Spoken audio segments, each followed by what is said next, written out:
지난 한 주간도 평안하셨습니까? 김태우 목사입니다. 우리는 지난 시간에 가늠한 여인에 대하여 살펴보았습니다. 그 사건 가운데 바리새인들은 모세는 율법에 이러한 여자를 돌로 치라 명하였거니와 선생은 어떻게 말하겠나이까? 라고 말하면서 율법으로 예수님을 시험하였습니다. 그러나 예수님께서는 율법의 실체인 복음을 가르치셨습니다. 여러분, 요한복음 8장은 우리의 구원의 여정을 보여주고 있다는 사실을 알고 계십니까? 예수님은 가늠한 여인을 통하여 복음이 무엇인지 보여주셨습니다. 즉, 가늠한 여인은 죄로 인하여 죽을 수밖에 없는 우리를 의미합니다. 그리고 성경은 가늠한 여인을 고발하고 있는 서기관과 바리새인을 사단의 자녀로 묘사하고 있습니다. 다음 말씀을 보시기 바랍니다. 너희는 너희 아비 마귀에게서 났으니 너희 아비의 욕심대로 너희도 행하고자 하느니라. 그는 처음부터 살인한 자여 진리가 그 속에 없으므로 진리에 서지 못하고 거짓을 말할 때마다 제 것으로 말하나니 이는 그가 거짓말쟁이요 거짓의 아비가 되었습니다.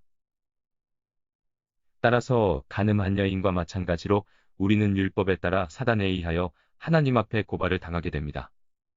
우리는 율법에 따라 당연히 죽을 수밖에 없지만 예수님께서는 우리를 구원해내십니다. 이것이 바로 복음인 것입니다.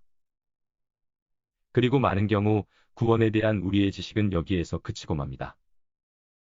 이는 복음주의자들이 저지른 오류입니다. 구원의 여정이 여기에서 그치고 우리가 구원받은 것으로 끝나면 이는 반쪽짜리 복음인 것입니다. 이제 그 다음에 벌어지는 사건을 보시기 바랍니다. 예수께서 또 말씀하여 이르시되 나는 세상의 빛이니 나를 따르는 자는 어둠에 다니지 아니하고 생명의 빛을 얻으리라. 예수님은 자신이 빛이라고 선포하고 계십니다. 그리고 이어서 나를 따르는 자는 어둠에 다니지 아니하고 생명의 빛을 얻으리라. 라고 말씀하십니다. 여러분, 이것이 바로 구원받은 이후에 우리에게 일어나야 할 일인 것입니다. 가늠한 여인이 구원을 받으면 그것으로 끝나는 것이 아니라 어둠에 다니지 말고 생명의 빛을 얻어야 하는 것입니다. 그런데 이렇게 말씀하시는 예수님께 바리새인들이 논쟁을 벌이기 시작합니다. 그들은 예수님께 내가 너를 위하여 증언하니 내 증언은 참되지 아니하도다. 라고 말하면서 예수님과 논쟁을 시작합니다. 여러분, 사단의 자녀들이 하나님의 아들이신 예수님을 이렇게 어렵게 하였다면 하나님을 믿는 우리에게는 얼마나 더 살벌하게 달려들까요? 다음 말씀을 보시기 바랍니다. 근신하라, 깨어라, 너희 대적 마귀가 우는 사자같이 두루다니며 삼킬 자를 찾나니. 우리가 분명하게 알아야 할 사실은 우리가 구원을 받은 후 빛 가운데로 나아가 어둠 속에서 다니지 말아야 한다는 것입니다. 그런데 이것이 쉬운 일이 아니라는 말씀입니다. 그 이유는 죄가 아직도 우리에게 주인 노릇을 하려 할 뿐 아니라 사단이 우리를 삼키기 위해 우는 사자와 같이 두루다니고 있기 때문입니다. 이에 예수님께서는 자신을 보내신 분이 하나님이라고 증거하시면서 바리새인들과 계속해서 논쟁을 이어가십니다. 이런 일이 있은 후 비로소 예수님께서는 지난주와 이번 주의 주제인 진리를 알지니 진리가 너희를 자유롭게 하리라. 라는 말씀을 하십니다. 그러자 바리새인들은 우리가 아브라함의 자손이라 남의 종이 된 적이 없거늘 어찌하여 우리가 자유롭게 되리라 하느냐? 라고 반박하고 있습니다. 이들은 자신들이 하나님의 자녀로서 종된 적이 없다고 주장하고 있는 것입니다. 여러분은 다시 한번 요한복음 8장을 읽어보시기 바랍니다. 그리고 예수님과 바리새인 사이에서 벌어지고 있는 논쟁의 내용을 살펴보시기 바랍니다. 아주 재미있는 사실은 예수님께서 하시는 말씀을 당대의 석학들이었던 바리새인들이 전혀 이해하지 못하고 있다는 것입니다. 예를 들면 예수님께서 내가 가는 곳에는 너희가 오지 못하리라 라고 말씀하시면 바리새인들은 그가 자결하려는가 라고 생각합니다. 또 예수님께서 진리를 알지니 진리가 너희를 자유롭게 하리라 라고 말씀하시면 바리새인들은 우리가 아브라함의 자손이라 남의 종이 된 적이 없거늘 어찌하여 우리가 자유롭게 되리라 하느냐? 라고 말하는 식으로 동문서답하고 있는 것입니다. 이는 예수님께서는 영적인 일들을 말씀하고 있는데 영적인 지식이 없었던 바리새인들은 예수님의 말씀을 육적으로만 해석하려 하였기 때문입니다. 이에 예수님께서는 자신들이 종된 적이 없는 줄로 생각하는 바리새인들에게 정확하게 말씀을 풀어서 진실로 진실로 너희에게 이르노니 죄를 범하는 자마다 죄의 종이라. 종은 영원히 집에 거하지 못하되 아들은 영원히 거하나니 그러므로 아들이 너희를 자유롭게 하면 너희가 참으로 자유로우리라. 라고 말씀하십니다. 여러분, 진리가 우리를 자유롭게 한다는 말씀에는 한 가지 전제가 있는데 그것은 우리가 죄에 사로잡혀서 죄를 지을 수밖에 없다는 사실입니다. 종에게는 자유가 없기 때문에 주인이 시키는 대로 해야 합니다.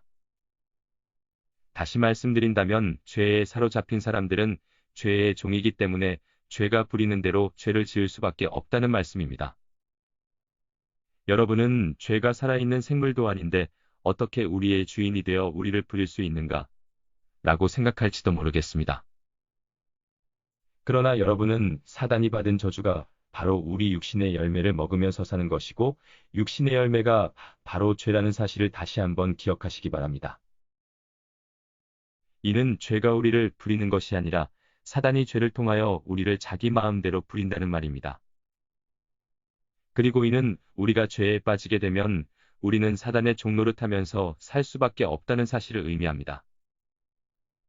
즉, 간음이라는 죄에 사로잡힌 여인은 자신이 마음먹으면 간음하지 않을 수 있는 것이 아니라 간음이라는 죄가 요구할 때에는 간음할 수밖에 없다는 것입니다. 이는 우리의 의지의 문제가 아니라 죄의 속성의 문제입니다. 여러분, 이것은 우리가 절대로 인정하기 싫어하는 사실일 수도 있습니다. 그렇지만 이것이 사실입니다. 예전에는 모든 인류 역사상 진정한 의미에서 자유의지를 가지고 있었던 사람은 아담, 하와 그리고 예수님밖에 없었고 그 이외의 사람들은 모두 죄를 선택할 자유밖에 없다고 말씀드린 적이 있습니다. 그 이유는 우리는 모두 태어나면서부터 죄의 종으로 태어났기 때문입니다.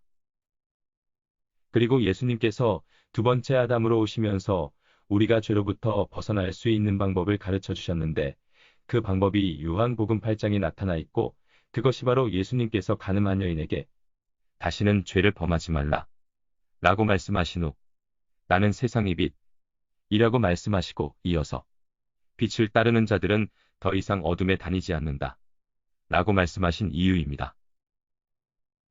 이제 요한복음 8장의 내용을 생각하시면서 순서를 다시 한번 그려보시기 바랍니다.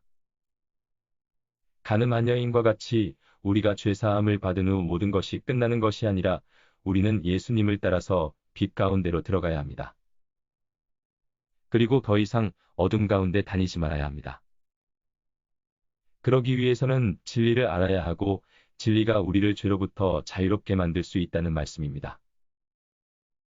그렇다면 진리란 과연 무엇일까요? 성경이 말하는 진리를 참 또는 진실 정도의 뜻으로 생각해서는 안 됩니다. 예수님이 말씀하시는 진리가 무엇인지 알기 위해서는 바로 앞절과 함께 연결해서 생각해야 합니다. 그러므로 예수께서 자기를 믿은 유대인들에게 이르시되 너희가 내 말에 거하면 참으로 내 제자가 되고 진리를 알지니 진리가 너희를 자유롭게 하리라. 이 말씀에 따르면 우리가 진리를 알기 위해서는 예수님의 말씀 안에 거해야 합니다. 성경에서 말하는 안다는 말씀은 경험한다는 의미입니다. 따라서 우리가 진리를 안다는 것은 우리가 예수님의 가르침을 지속적으로 경험하고 그 안에 거해야 한다는 사실을 의미합니다. 즉, 우리가 예수님의 가르침을 끊임없이 기억하고 그 말씀을 지켜야 한다는 말씀이고 이는 우리가 예수님과 하나 된다는 의미이며 따라서 진리는 예수님을 의미합니다. 그렇다면 여러분께서는 또다시 원점으로 돌아가는 느낌을 받으실 것입니다. 그 이유는 예수님의 말씀을 끊임없이 기억하고 이를 준행하려 노력하는 것은 불가능하기 때문입니다. 이는 마치 바리새인들이 억지로 율법을 지키는 것과 같습니다. 그렇지만 실망하기에는 아직 이릅니다. 다음 말씀을 보시기 바랍니다. 내가 아버지께 구하겠으니 그가 또 다른 보혜사를 너희에게 주사 영원토록 너희와 함께 있게 하리니 그는 진리의 영이라. 세상은 능히 그를 받지 못하나니 이는 그를 보지도 못하고 알지도 못함이라. 그러나 너희는 그를 아나니 그는 너희와 함께 거하시며 또 너희 속에 계시겠습니다. 성경은 보혜사인 성령을 진리의 영이라고 말하고 있습니다. 그 진리의 영이 우리에게 와서 끊임없이 우리의 연약함을 도우십니다. 다음 말씀을 보시기 바랍니다. 이와 같이 성령도 우리의 연약함을 도우시나니 우리는 마땅히 기도할 바를 알지 못하나 오직 성령이 말할 수 없는 탄식으로 우리를 위하여 친히 간구하시느니라. 여러분, 이것이 바로 진리가 우리를 자유롭게 한다는 말씀의 의미입니다. 우리가 진리를 알고 죄로부터 자유를 얻기 위해서 우리는 먼저 복음을 받아들여야 하고 빛 가운데 거해야 하며 주님의 말씀을 배우고 그 말씀을 우리의 삶 가운데 체험하면서 살아야 한다는 말씀입니다. 이는 우리의 노력으로는 실현할 수 없고 이를 실현할 수 있는 유일한 방법은 진리의 영이신 성령께서 우리에게 오셔서 우리와 함께 동행하시면서 우리의 연약함을 도우셔야 하는 것입니다. 부디 이 말씀을 청취하시는 여러분들께서는 진리의 영이신 성령께서 함께 하심으로 말미암아 예수님의 말씀을 깨닫고 그 말씀을 직접 경험하면서 삶으로 살아내는 귀한 한 주간 되시기를 축복합니다.